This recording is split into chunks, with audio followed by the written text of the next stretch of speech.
Seperti hari-hari biasanya, sebagai mahasiswa, saya pasti punya kesibukan yang berbeda dengan yang bukan mahasiswa. Contohnya, tidur, belajar, main game, makan, belajar, main game. Namun di tengah kesibukan itu, ada hal yang penting yang saya lupa. Apakah itu?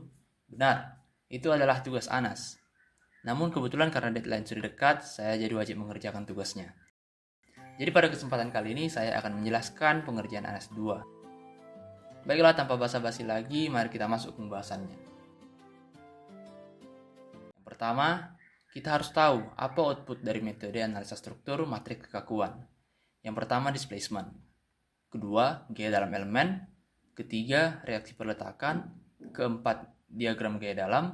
Kelima, tegangan. Dan terakhir, deformasi bentuk struktur. Nah, pada kesempatan kali ini kita tidak akan mencari tegangan.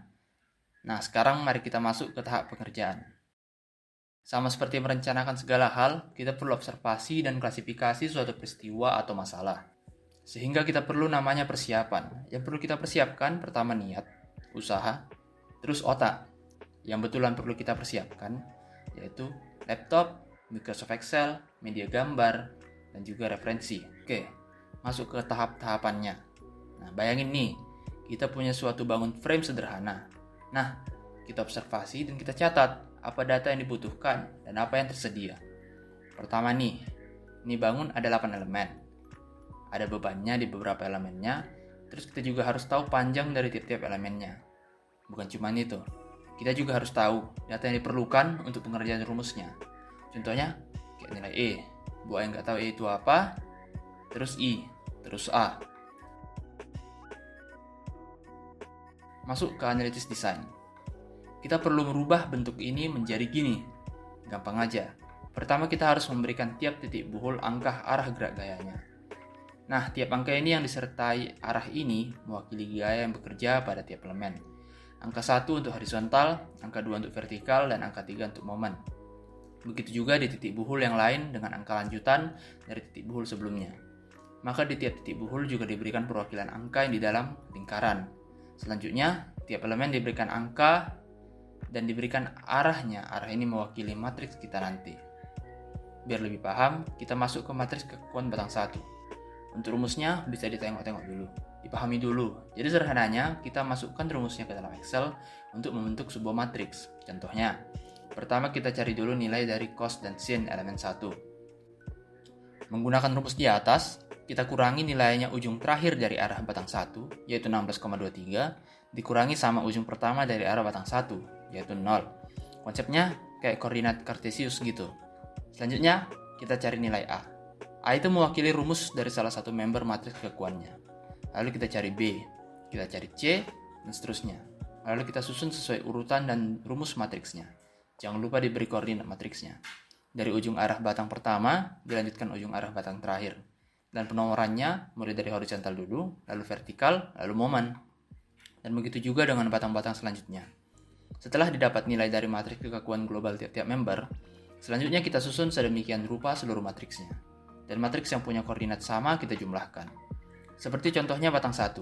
Ada yang sama, dia koordinat 1, 2, 3 kita jumlahkan. Lalu kita masukkan ke matriks baru. Di sini kita sebut saja matriks X, di mana matriks tersebut adalah rekapitulasi matriks kekakuan tiap-tiap elemen. Nah, seperti ini contoh matriks kekakuan global S. Dari metode matriks ini, nggak boleh ada beban yang terjadi di member. Jadi, ada baiknya kita transformasi dulu bebannya jadi matriks fix and moment. Bagi yang nggak tahu fix and moment, artinya ini. Nah, fix and moment ini, Anda bisa cari manual, bisa pakai rumus, bisa pakai aplikasi. Dan rumusnya bertebaran di internet, tinggal cari aja. Nah, untuk beban kita menggunakan rumus yang ini, karena beban kita terpusat dan terletak tepat di tengah. Kalau beban kita merata atau momen, lalu letaknya tidak di tengah, pastinya rumusnya berbeda dan tenang aja udah tersedia. Contohnya pada batang 1, kita mencari susunan join load-nya. Sesuai dengan susunannya seperti berikut dan rumus yang sudah diberikan. Dimana yang pertama itu ada reaksi horizontal, reaksi vertikal yang bernilai 5 didapat dari beban di tengah dibagi 2. Lalu dilanjut dengan momen jepitnya. Begitu juga seterusnya dengan elemen yang lain. Pada beberapa kasus, kita harus mengubah nilai lokal menjadi global, contohnya jika beban terletak pada elemen yang tegak atau miring, menggunakan rumus berikut. Namun karena nggak ada beban yang sesuai dengan syarat ketentuannya, kita lanjut saja. Selanjutnya, kita rekapitulasi yaitu penjumlahan nilai dengan koordinat yang sama dan kita kurangi dengan beban di join, di mana pada soal berikut nggak punya beban join sehingga otomatis nilainya menjadi minus. Dan sekedar catatan, rekapitulasinya itu seluruh kali koordinat yang ada ya. Selanjutnya kita mencari deformasinya. Menggunakan rumus ini di mana nilai P dikurang PF-nya, dah ketemu. Tinggal kita cari inverse dari S-nya, lalu kita bagikan nilai join load-nya dengan matriks keakuan yang sudah di-inverse. Di sini kita menggunakan join load dan matriks keakuan dari koordinat yang mampu mengalami deformasi atau tidak restrain, atau tidak mengalami reaksi yang ditahan oleh tumpuan. Selanjutnya didapat nilai deformasinya yaitu sebagai berikut. Dengan syarat satuannya beda-beda ya, sesuai dengan jenis koordinatnya. Kalau horizontal dan vertikal dia satuannya meter, kalau momen dia satuannya radian.